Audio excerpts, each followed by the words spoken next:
Welcome back to Offscript, the podcast where we go beyond the scenes, beyond the industry jargon, and straight into the raw, unfiltered stories of filmmaking. I'm Fallon Goodson, joined by my incredible co-host Sky Lopez. Today we're joined by the legendary Doug Spearman, a multi-hyphenate talent whose career has spanned coasts and decades. Doug has written and directed feature films, taught acting, and directed stars like William Shatner, Martin Sheen, and Morgan Freeman. In this episode, Doug talks about falling in love with film as a kid, navigating grief and reinvention, and why he traded Hollywood for New Orleans. We dive into identity, legacy, and why sometimes the bravest thing an artist can do is say no. Whether you're an actor, filmmaker, or just someone chasing purpose, this one's for you. Don't forget to like, comment, and subscribe.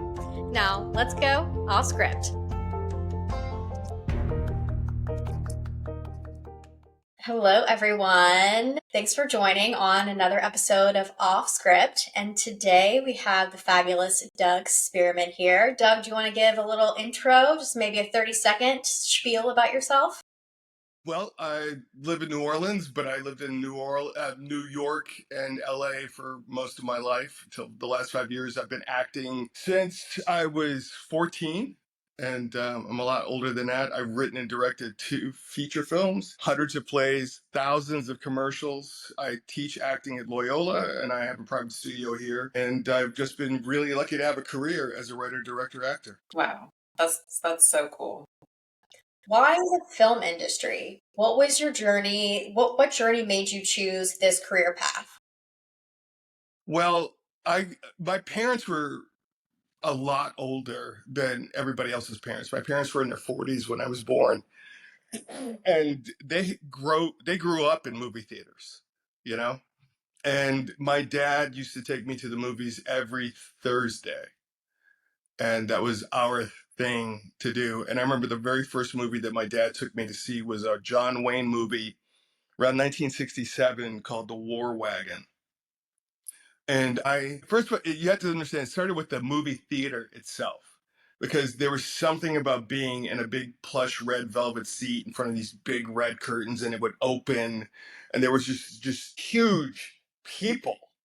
Do you know what I mean? Everything was so large and so beautiful. And my mother could tell time in her life by what movie she saw or what she really liked, because she always used to talk about having been in a movie theater on Sunday, December 7th, and she was watching Wuthering Heights with Laurence Olivier and Merle Oberon, and the movie stopped, and the theater owner came out and told everybody in the audience that Pearl Harbor had been bombed, and they loved movies, and they would sit me down and make me watch stuff, and a lot of times I would just be put in front of a TV, and all I wanted to do was watch movies. And I was fascinated by film. I was fascinated by Hollywood and the studio structure. And there was just something glamorous and magical and eternal about it. And I just always wanted to be a part of it. And then when I was 7, I saw The Wizard of Oz for the first time, and I wanted to be a flying monkey. That's amazing. Wait, why the flying monkey? Because they were short and dark like me. No, seriously, I'm not really kidding, because until then, I mean, not that I look like a flying monkey, and not that I look like a flying monkey as a child, but, you know, there weren't any images of black kids on TV, but I thought, or anywhere. There were no stories that had a black child in them until like a year later. There was a TV show called Julia with Diane Carroll, and she had a son named Corey, and that was the first black kid on television. That was 1968, 69. And I just thought, I finally saw something I could hook into, you know? And I thought, wow, there's got to be a kid inside that monkey costume. And I bet I could do that. It's almost like you saw the possibility of what could be. I saw the possibilities. That's beautiful. I love that. And so, I mean, like you were saying before, you've worn so many hats: actor, director, writer, producer. What is your favorite creative role to take on for a project?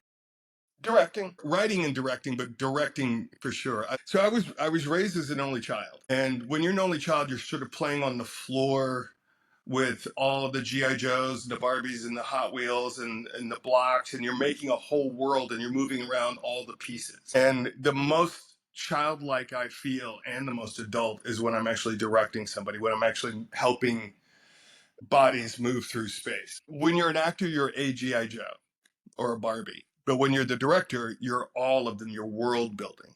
Does that make sense? Yeah. Yeah. Absolutely. So did you start, so obviously as a kid you played with, we all did, right? We played with, G.I. Joes, Barbies and stuff like that.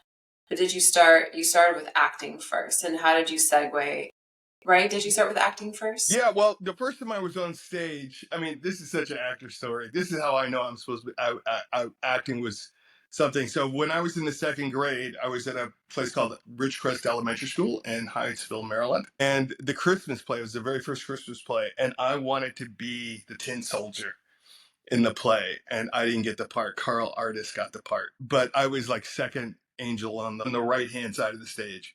And but I just remember all of that. And then like there were school plays and community things. And when I got to high school, we had a pretty big drama department, and I was definitely a drama kid. And I got to start directing plays in high school. And the first full play that I directed was Butterflies Are Free. And then I went to university, and my parents when I was going to college, my parents were like, yeah, you're going to college, because everybody in my family for 3 generations had gone to college. And they were just not going to let me be an actor. They're like, we love you, we know you're talented, but you're not going to be an actor. And so I tricked them, and I studied television production and direction and theater performance and direction. So I always had a job as a writer, and then I had a concentration in advertising. So I started writing and directing ads. And I did that for about 8 years. And I was working for CBS in Boston by this time. And it's the late 80s, early 90s. It's 1990. And I directed a commercial. I was casting a commercial, and I'd used all 3 black actors in Boston before, and I didn't want to recast somebody. And the casting director said, why don't you do it? And I thought, no, that's crazy. My boss will never let me do it. And then I thought, well, why don't I do it?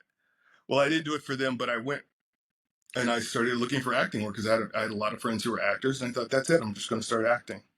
And then I went to LA a year later, and I started working for CBS there as a director, writer, director, producer. And then I just started, trying to balance 2 different careers for a long time. Yeah. Wow. Well, some actors have to wait tables. I didn't do that. I directed television commercials for networks. That seems like such a dream, honestly. Like, I would have rather gone that route than the route I did. I got to tell you, like, I got to learn from some of the best. I mean, when I got to CBS in Boston, when I got to CBS in LA, I mean, the first person they set me up to was William Shatner. And he was just a real MF to work with. But I got to direct every star on CBS. Candice Bergen, Martin Sheen, Morgan Freeman. And I got to see not only their work, but I got to see how they were around the set, like the way Morgan Freeman came onto a set, and the way Martin Sheen came onto the set, on time, happy, ready to work. And then I worked in soap operas for a long time as a writer director, and I got to work with some really great talent and some really not so great talent, and I just learned a lot. And I kind of went to acting school by directing actors, working good actors, great actors. That's amazing. So, on the acting front, where was there a point in which you thought, okay, I've made it, I can make a career out of this too? Yes. Yeah. So in 2005, my mom died. And at the same time, I had been working with a bunch of my friends in LA on this little side acting project. I was the creative director for ABC Daytime and SoapNet at the time. A big job. I was a network executive. I had a corner office on the Disney lot, looking at the water tower, and the hills, which is what everybody wants. And I've been working on this project that was just supposed to be like this little internet thing called Noah's Ark, which was about the lives and loves of 4 gay black men living in Los Angeles. And right before my mom died, we did a screening of like a 40-minute short of Noah's Ark, and Logo, which was a network that Viacom started for LGBTQ plus people.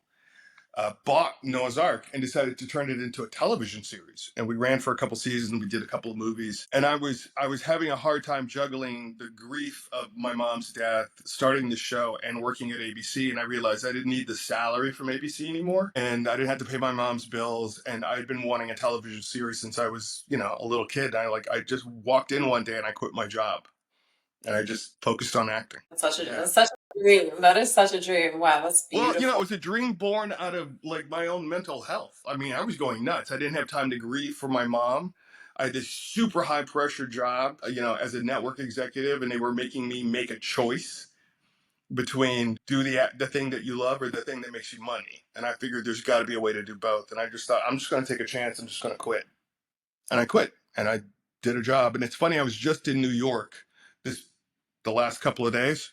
And I was on the subway on Saturday, and this guy I was just listening to some tunes in my headset, and this guy walked up to me, and he said, "Hey, is your name Doug Spearman?" And I said, "Yeah." And he said, he was a black, gay gentleman, and he said, that show that you did meant the world to me, and it gave me hope, and it gave me something to hook onto and to see myself in the culture. And that sort of reinforces the idea of, yeah, I did the right thing. I think that's it's always like such a hard thing for artists being so sensitive and empathetic of just like, okay, well, yes, we want to survive, but then really going towards like the thing that like lights your heart on fire.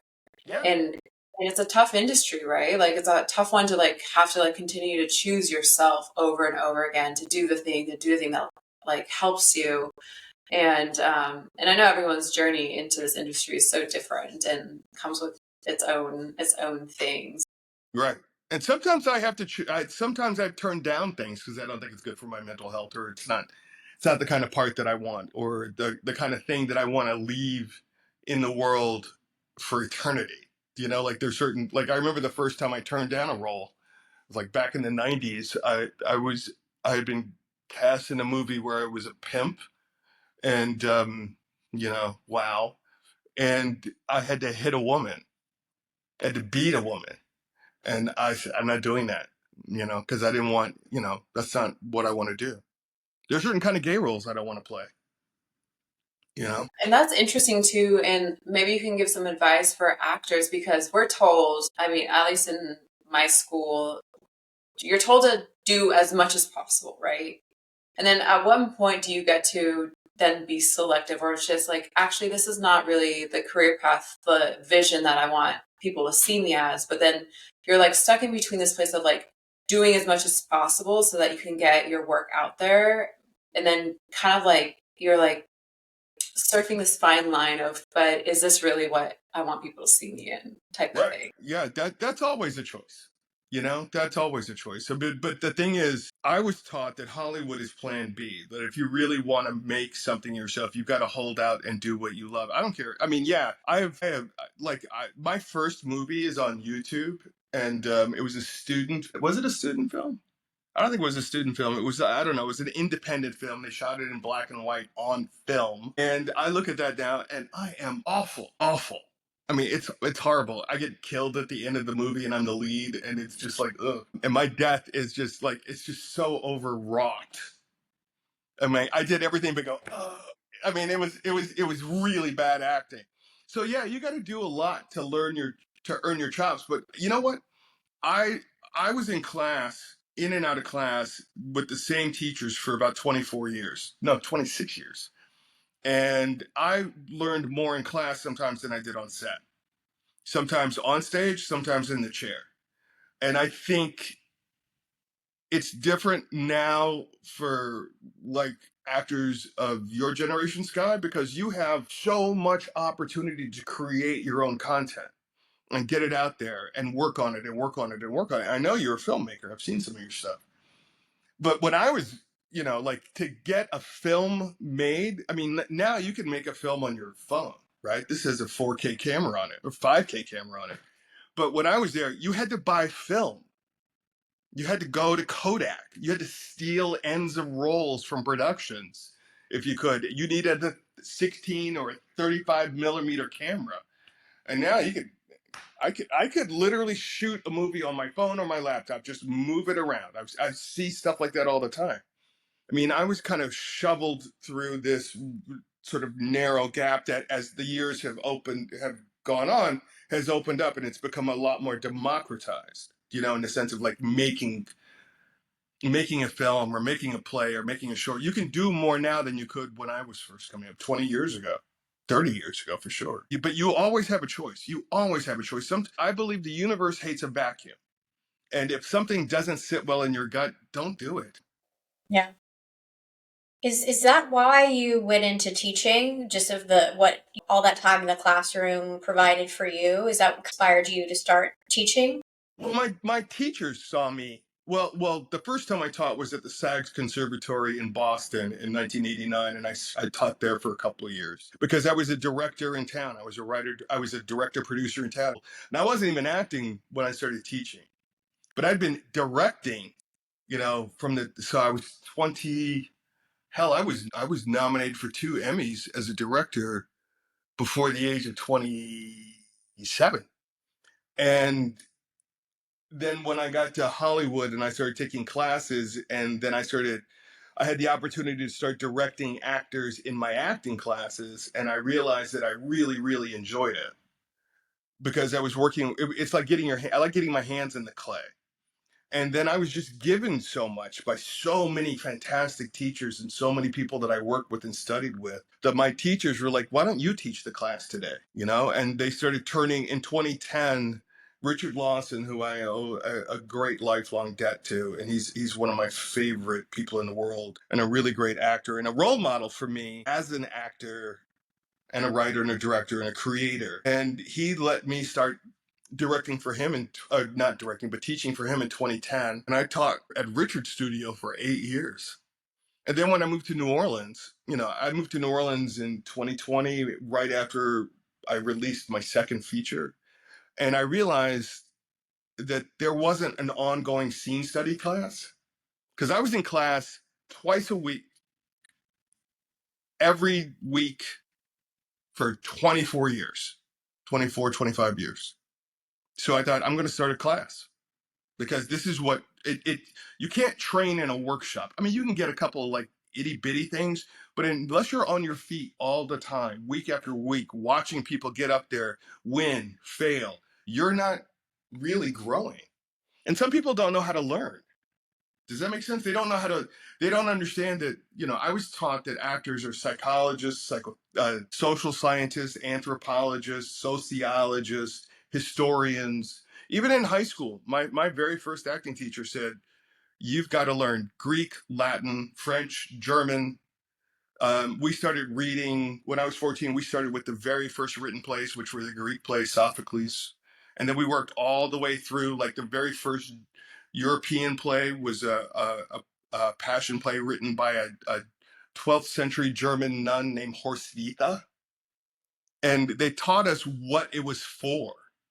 And then they taught us how to look at the world and go outside of our comfort zones and go to museums and read magazines. I mean, my acting teachers, you had to read the paper, you had to read novels, you had to go to operas, you had to go to jazz clubs, you had to absorb constantly. And, I see there's nothing worse than a stupid actor, a stupid, untrained, uneducated actor. And I said, I'm going to do what I can to raise the bar everywhere I go and give back what was given to me.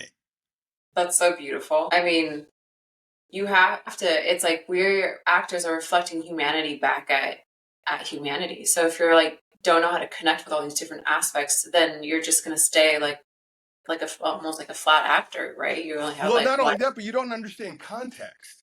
Yeah. I just privately as well as teach class, and I just literally half an hour ago got off of a Zoom with a young lady that is reading for the part of Zendaya's daughter in the third Dune. One of my kids is going for this extremely great movie role, huge role. But I've read all the Dune books. I've seen all the movies. I've seen all the TV shows. And she watched the 2 movies, and I had to explain to her the context of what she was talking about because, she's 15 years old. She hasn't read Dune. She's watched the first two movies. But like, when you know that the world around and what does it represent and who's inside and what's going on, that's what I want to do. I want to help enrich the world that actors work in, because people don't understand context and they fall into trap. Actors fall into traps all the time because it's so easy to just get a script and see that the person's angry and then just start screaming. And every actor that does it is, I'd say 80% of the actors who get a script and see they're angry are just going to yell and scream. But there are all kinds of ways to be angry. You know? It's nice to hear that.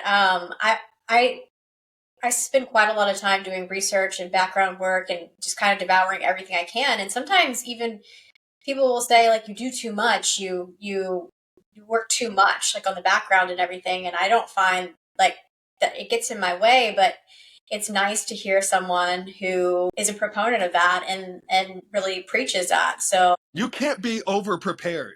Right, you can't. You know, you can't be over prepared and you can't be overtrained. Mm-hmm.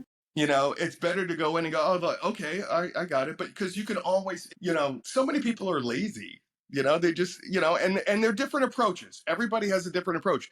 I'm not somebody who can, because I've done a lot of theater. And if you had to do 8 shows a week, you know, you're not going to get the same emotional tone every time, but you have to understand putting on the costume and putting on the wig and putting on the right boots, you know, and walking the walk and touching the chair when you're supposed to touch this will get the audience where it is. I mean, Milton Katsalis, who was one of the greatest teachers I've ever had, used to say the play happens in the audience, not in the stage. So you got to, if you've ever had to act sick, then you know you need a technique. You know you need to be trained. And I did a show with stomach flu, and I'm not even going to go into it. But I got to tell you, I used every bit of training I had and everything I had worked on to get me through performance after performance, when all I wanted to do was lay down and sweat. Oh my gosh, I can only imagine how tough that was. Oh, you have no idea. A lot of clenched buttocks. What's your favorite technique or method? Or, you know, I'm sure you probably draw from tons. Mm-hmm. Well, I look at it this way. I mean, I look at it this way. There's outside in and inside out. And a lot of times, like the English, or like Laurence Olivier used to say, just let the wig do the work. You know what I mean? Like if you lace yourself into a corset, and like if you're doing a period piece, right? And you lace yourself into a corset and you're wearing pantaloons and like 8 layers of crinoline and a hoop skirt, you're going to move different. Half the character is right there. Right. You know, and then you have to figure out, then connect, what's my relationship to the person I'm talking to? What's my relationship to the time that I'm living in? What's my relationship to the place that I'm in? What's the weather like? Is it hot in here? Do you know what I mean? Or is it, you know, am I freezing? You know, but also and then when I do that kind of stuff, then I suddenly will put myself into that state. And that's acting. Again, it's so much about acting is a 2-person process. And it's always the actor, but it's the person watching the actor. That's the other half of that equation. So if they're getting it, I mean, it's like, it's all I need is for them to understand it. I don't have to believe it. I'm not playing. I did a play where I had to go from 16 to 60. And I must have been, how old was I? I was 36, 37. And I wasn't 16. And I didn't have to think like a 16. I didn't have to be a 16-year-old slave. You know what I mean? I just had to assume the position, as we used to call it. But everybody's different. You know, they're like Daniel Day-Lewis gets a character and he never breaks character for months at a time. That would be exhausting. Yeah, that sounds so exhausting. I Yeah. have a hard time with that. I'm like, I need a break from this character. So how would you coach somebody? Because you said there's 2, right? There's the actor and there's the audience, but it's different with film and it's different with the stage. So No, it's not. I don't think it is, Sky. It's just modulation. okay. That's what I tell everybody I study with. People, actors act. I don't care whether it's a parking lot, a theater stage, or on a sound stage, or on location. Actors act. It's just modeling. It's modulating the performance for whatever audience you're for. Yeah, I once heard it described as kind of turning the gas up and down on a stove. It's like, you know, Exactly what it is. It also depends on the shot. Like everything in, I mean, you can make a close up on stage, you know, because the way I'm sitting, this sort of a medium to medium shot, and there's so much space. I can use my hands here, but I couldn't do that if we were in close up. You know what? Close ups are used for completely different purposes. So there's a certain kind of stillness that's required. Yeah, but you can draw attention, you can change focus like you could if you were editing a film on stage with lighting, with movement, with placement. That's why you need to be trained. But to answer something you had asked about how would I coach somebody, every actor's different. So as an acting teacher and a coach, I look at the actor like a patient that comes into my operating theater. And when everybody's going to want to, there's no blanket way of doing anything because not everybody's going to be able to access every sense memory. For instance, I've never really studied Meisner. I didn't, I had teachers who had other ways to do it, you know, but I have to figure out how my job as an acting teacher is to teach an actor how they need to work. Mm-hmm. What's going to work for them specifically in this environment, and then the students learn from each other, because what works for one person isn't going to work for another person. Like getting me to cry is almost impossible.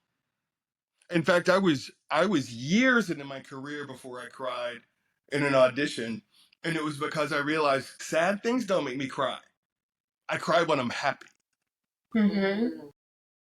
Beautiful things make me cry, sob, weep. So how do I get, like in a scene where, I'm confronting somebody and I'm really emotional, I have to find something that I love. And I may get there and I may not. Sometimes it's peppermint under the eye. Every actor really has to know themselves as a person. You got to know yourself completely as a person. I'm a big person for therapy. I think therapy is incredibly important. Yeah, you can't play other people until you work on yourself. That's so true. Yeah, I mean, most of what I do as an acting teacher is take the blocks away from people that are stopping them from, because it's not cool. This feels stupid. I look silly. Most actors' egos get in their way, and the culture that they grow up in, because men don't do this, women don't do this, black people don't do this. You got to get rid of all of that stuff. Yeah, it's so true. So what would be like one fundamental thing that, if you were to just choose one, that you just hope that your students understand about acting? It's way easier. It's way easier to do it, especially if you stay still. Because a lot of times, stillness is the most powerful thing you can own as an. Yeah, it's like being comfortable in the uncomfortable. Because most people move around especially actors, when they move too much, what it is this dissipating energy and emotion. It's like, when a dog does this, they're releasing excess energy and emotion so that they can go on and be right there in the moment. And for us to be in the moment just means to breathe and be still. Yeah, stillness. That was a hard one for me when I first started acting, because it's just like you don't know what to do. It's so awkward. I remember, I studied Meisner at Playhouse West in LA. Oh, yeah. And I just remember it's probably because I was also really shy. Like I was super shy, and I was forcing myself to go on stage, which I would have never done, like ever. And I was just like, okay, Sky, you've got to do this.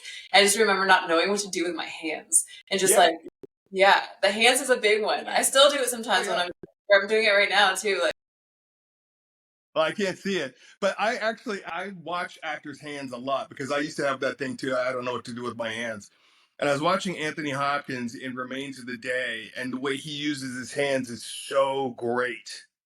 He did this thing where he was holding a cigar, and Emma Thompson went to kiss him, and he held his hand up like this, but he had a cigar in his hand like this, and he held it he's like, don't kiss me, don't get near me.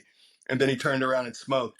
And I got to meet him. He actually came to my acting class and spent a night in my class, and I asked him about his hands. And he said, I didn't know what to do with his hands, so he just stuck them in. Like, the first play he ever did was The Cherry Orchard. He played the young student in it.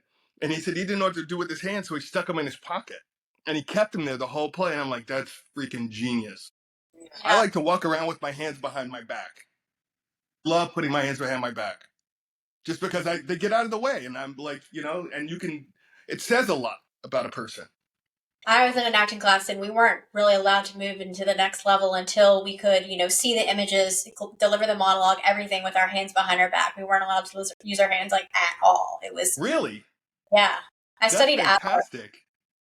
Yeah, it was great. It was, I mean, at the time it was torture. And then we had to move into the part where we had to do things like fold laundry and deliver our monologue, which is also like, if it's not your jam or not your thing, that was also torture because it would just be like, oh my gosh, the pile of mess under me the first time I did it. See, that's easier for me. Like if I'm doing something, I'm just like there. Well, I love having activity. Yeah. I love having a job because only in plays and in theatrical things do people come into rooms, stand and talk. Most of us come into the room like, where are my keys? Do you know what I mean? Or like, oh, I need a pen. Do you know what I mean? And doing something like this is almost torturous to me because I'm not the kind of person that can talk on the phone without doing something else. Do you know what I mean? Because just laying around talking on the phone, unless I'm literally laying down. But then I'm going to be playing with, the pillow or like the side of the sheet or something like that. But there's an exercise that we do in my class that comes out of Milton Casalis' book, The Acting Class, Take a Seat. And it's called An Environmental with a Crisis. And you get a phone call. You have to bring in as much of your own interior as possible, right? Your space. What's that? I did this exercise. I remember this. Yeah.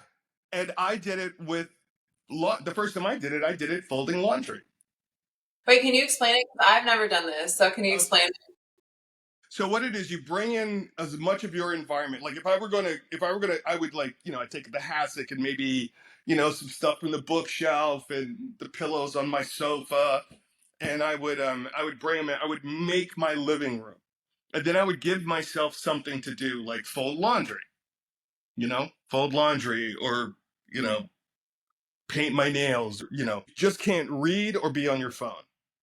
Right? You need to be doing something. You need to be in activity. I've seen people cook. Once I did it with washing dishes. And then what happens is your phone rings. You get a phone call. And back when I did it back in the day, we had real phones, like the touchtone phones. And there's nobody on the other line. The teacher just rings the phone and hangs up. But it's a crisis that's happening to you, right? Like you find out that you've been cheated on. The doctor calls and, your test results are or your bank account is empty. And the other thing is you can't leave the room, so it can't be something like that happens to somebody else. Like my favorite in crisis was a guy got a phone call while he was shining his shoes from a girl that he had met once at a bar, slept with, and she calls to tell him that she's pregnant with his kid. And then what happens is you have to take that information, maybe make another phone call. Then how do you go back to shining your shoes, or in my case, folding my laundry after getting that news? I love that. So it's just informing, like you're getting the new information, like how you're reacting. Right, yeah, exactly.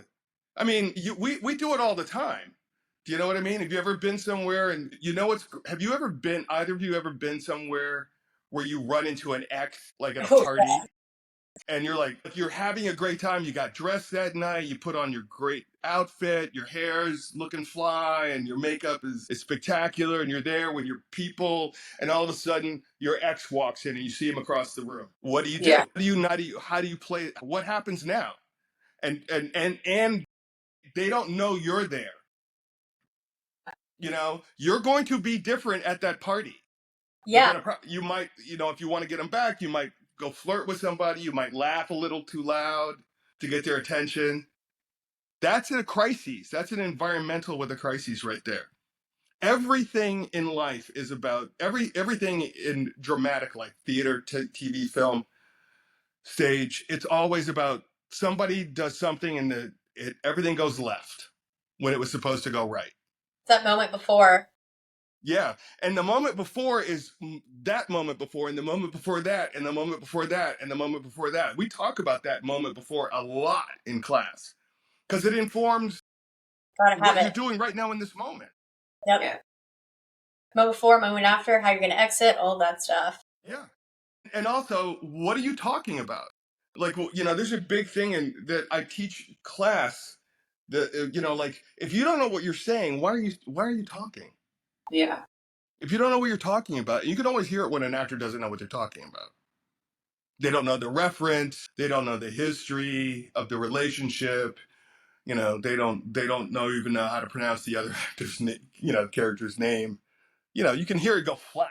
I totally had an audition like that where I had no idea what was going on. Like this was like early stages. Okay, I was learning, but I had this audition for some indie film in LA, and I remember they were like it was for like dinosaurs and like there's things like that were happening in a lab, and I was a scientist, and there was like all these like oh yeah blah blah blah. And I was just like what is happening? I don't even know what's going on in this audition. I'm like, and the guy who was reading for me, he's just no. He's like, these are like science things. These are like lab results.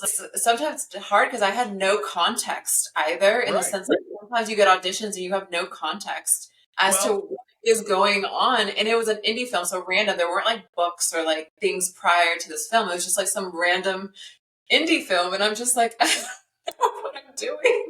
Well, if that ever happens again and you get something you don't know what you're talking about, either Google it or call a friend. Or like, does this make sense to anybody? Do you know what I mean? Yeah, I mean, I remember my very first audition was for a TV show called LA Law in '91, and I watched the show a lot, but I remember standing in front of the casting director like this, reading down and then looking up and reading down and looking up and reading, and they were so nice to me. But my hands was like, I actually started memorizing my sides just so that I didn't stand there like that. Man, the early stage is so nerve-wracking. I get nervous of my younger self just thinking about it. Like, our little Sky. I know. Yeah. Oh my God. When I first, when I went to college and I had my first acting class, because in high school I did a lot of musical theater, and so I was very musical theater. Do you know what I mean? And I studied at the Beverly Hills Playhouse for a long time, and we used to call it indicating. Do you know what I mean? That's like a 4-letter word in acting. When here's the thing that I will shut an actor down immediately when I said, well, I wanted to show. No, that's a 4-letter word. Yeah, well, literally. But when somebody says, well, I want to show how I'm feeling, well, then do the thing that you do when you feel that way. You know? Yeah. We'll figure it out. You just go about your business. We'll let you know if it's working or not. Yeah, so true. You've lived all over. What brought you to Louisiana? What has made you stay in Louisiana? I came here for the first time when I was about 22 years old. And so I was born in Washington, D.C. And there's a lot about New Orleans that reminds me of the D.C. of my childhood and some of the happiest time of my life. And I've wanted to live here ever since then. I love the architecture, I love the music. I actually like the heat. I grew up in humidity like this. DC's as humid as this. And I like that. My goal was always to have a career big enough that I didn't have to live in LA anymore. And I got there and I wrote a bunch of screenplays, and I wrote a screenplay called Delilah Underwood, and it's a thriller, and it's set here in New Orleans. And it's a big budget, big movie, and my first two movies cost probably $500,000 together. And I thought, I was single, I had two movies in the can, I didn't need to live in LA anymore. And I thought, I'm going to go to New Orleans and see if I got the script right. Did I get the voices right? Did I get the geography right? Because I set this movie in New Orleans without living in New Orleans. And I came here in the summer of 2019, and I realized that I was happier here in 8 days than I'd been in 30 years in LA. I still love this city a lot. I feel, and I've got family. I didn't know it until I got here and got through COVID, and my cousins all do this amazing amount of genealogy. And there are two branches of my family that have been here since 1788, 1789. And I've always felt called to New Orleans. It's a lot. I love the city. It's a lot of fun. You don't move here for infrastructure or good government. But or decent roads sometimes. The first couple of years that I lived here, the pothole situation was stupid. Stupid. It's stupid. But the thing that keeps me here is that people look me in the eye when I see them on the street. People say hello. You know, people, it's a front porch city. I love how people come together in this city. I think there's a lot of opportunity. It's tough. You know, I'm very aware of my privilege of my education, my travel as a Black man in the city. You know, I'm very, very aware of the opportunities that I've either made or been given to see the world, to live all over the world, to go to great museums and meet some of the most extraordinary people who've ever lived. And I see a lot that doesn't happen here. And I think, well, maybe there's part of me that can, you know, do something different down here to add to the culture of New Orleans because it, you know, that's what it is. It's layer upon layer upon layer of culture. And I love Yeah. oak trees. They're stunning. magical. They're so magical. Yeah. I do miss the Pacific. I miss the Pacific and I miss skyscrapers and I miss hills, you Yeah. know, and mountain views and things like that. But I like living here, you know. It's been 5 years. It's been a good 5 years. I agree with you on all of that. I also miss the ocean and hiking. But there's just something about the city that has this thing. It has like this magic to it. Yeah. I that you like it, for me personally, I couldn't find that in California, like the magic I was like experiencing here, and the community and the people, the warmth, the love, the just creating art for art's sake. Like, Yeah. Have closets and boxes and sheds of costumes. I mean, where else do you live where we do what we do at Mardi Gras? I mean, I have to explain to people who don't live here that Mardi Gras is the very last day of a 6-week extravaganza Yeah. of parties and balls and king cake and parades. And I mean, and then I love getting dressed up. I got a couple tuxedos. I like figuring out what I'm going to be on Mardi Gras Day, and you know, and then Jazz Fest and the Saints, and yeah, you know, just going through the French Quarter, not the lower quarter, the upper quarter. You know, because the lower quarter you can keep. Thank you very much. That 8 blocks, that's 6 blocks of Bourbon Street. No, thank you. yeah, Yeah. But everything else about the city is pretty. It's just there's something magical, and you can feel the energy here. I always think that people go to L.A. to be who they think they are, and people go to New Orleans to be who they really are. eat. That is so good. Oh my It is like the best PR for the I city know, ever. seriously. I can see it on bumper sticker. But for reals, that's literally how you just hit it so perfectly, Doug, because that's literally how I feel. I feel like when I was in LA, and it maybe, I don't know, it's like you're always trying to be somebody. But Isn't it nice not to be on all the time? but you're like trying to be somebody you're not even sure it's even you. It's like, I think this is me, Yeah. or I feel like I have to be like this, or else I'm not going to be like loved or accepted, you know. And then here Yeah. you're like, this is me in all my glory. Everyone's like, yes, come. Yes, yes. I mean, like everybody, we used to joke in LA that it's a town full of 10s looking for 12s, and everybody's always looking over the shoulder of the person that you're talking to see if the next person is more important, more interesting, hotter. Do you know what I mean? And in LA, I mean, in New Orleans, it's sort of like, you know what, honey, eat a whole king cake. Yeah, We're gonna love you anyway. should be. You Oh don't my have god, an 8-pack? No problem. it's so funny. Well, speaking of New Orleans and what you're bringing to the city, what is your hope and desire for film in this state? Do you have Well, one? I hope we don't get rid of the tax credits. Number Right. one. I hope we don't get rid of the tax credits. I hope they keep building studios. I hope our governor and the legislature understand the importance of what we as artists bring to the table in terms of dollars and cents and tax revenues and jobs. Do you know there are 10,000 people in the city of New Orleans out of the 360,000 people that live here? I mean, it's 10,000 people who are on the tax rolls because of film and television, Yeah. you know? So let's not lose that. You know, let's create. I realized the first summer I was here, I was driving around town. And I realized one night I was driving up Napoleon, but I realized I can shoot everything in my head, like all the movies I haven't written yet, all the ideas floating around in there. I can shoot all of that stuff not only either in New Orleans or somewhere in Louisiana. Everything I want to do for the rest of my life, I can shoot right here. So true. It's so true. It's like it has everything. It's so beautiful. Mm-hmm. Yeah, I had some friends in town, and they were like, "Wait, you live in a storybook? Also, it looks like you're on a film set when you're in New Orleans." I was like, "It does." It does. It's magical. I mean, it's fantastic. Yeah, and you'd be surprised at how many movies that you've seen that you don't know are in Louisiana or New Orleans are actually shot here, like 21 Jump Street. Like, Yeah. I thought that was San Diego.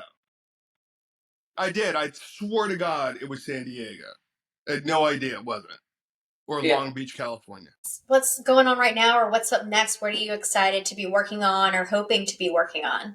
Well, I've got a pilot that I wrote that's set in Treme in 1810. Amazing. And it's basically Bridgerton. Do you remember the HBO show Treme? Yes, with John Now, Goodman. imagine Treme and Bridgerton clapped together. Ooh. Oh, I know. I'm loving this. Oh my Yeah. God. It's about, so there was two of my ancestresses,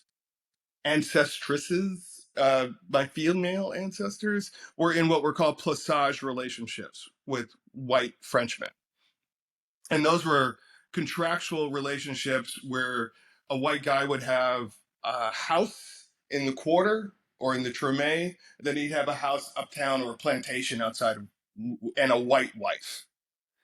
And if he, but he had his townhouse and he had somebody his housekeeper and sometimes they had kids together, like they did in my case. And those two women should never ever know each other.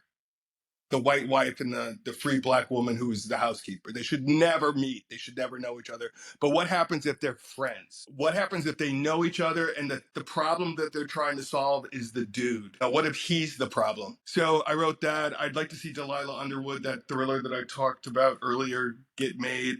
I'm very excited because I get to do a lot of stage here.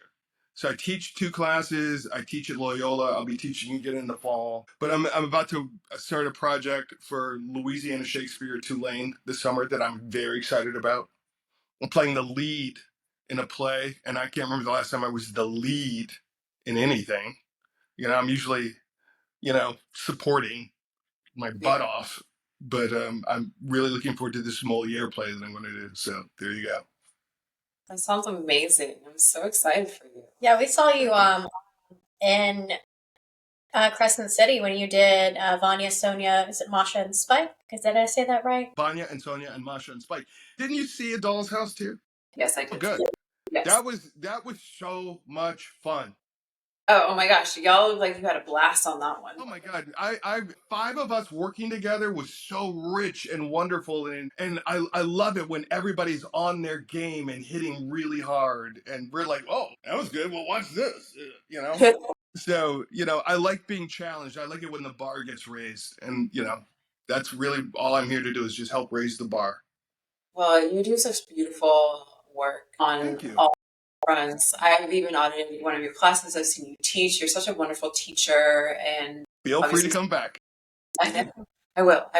I promise I will. And I guess what I want to ask is what sort of advice would you give to your younger self who's starting out in the career? Enjoy all of it. Don't get mad. Just work harder. Do one thing every day for your career. Make sure you do one thing. The universe will figure out the rest of it. I love that.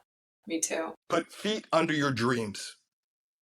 But if I changed anything about what got me here, I wouldn't be me. Yeah. I had to go through all of it. I just wish I wasn't as pissed off about some of it as I had been. Just let it go. It doesn't really matter in the end. It's amazing the nostalgia sometimes, at least for me, when I look back on times where I'm like, I wish I was in that situation where I was kind of mad, but also it was an exciting time. Yes, exactly. Thank you so much. This was so amazing. This was enlightening as well as just fun. So fun. I'm glad. Yeah, you guys are both invited over to the firehouse in the Marigny where we. Yeah, I need to check it out. Anytime you want. Thank you. Yeah, thank you so much. Thanks for having me. I really appreciate this. It's an honor to talk to both of you and to be included in this. Thank you very much.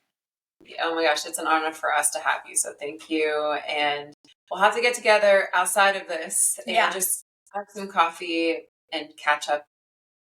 Yeah, we have a similar vision as you. We think everything can be filmed here, and that's our main goal is to keep people employed here, working here, local crews hired. Yeah, exactly. Let's keep moving. Bye. Bye. Thanks for tuning in to Offscript. If you love this episode, don't forget to subscribe, leave a review, and follow us for more unfiltered conversations with the creatives shaping the Southeast film market. Until next time, keep creating, keep pushing, and keep telling your story your way.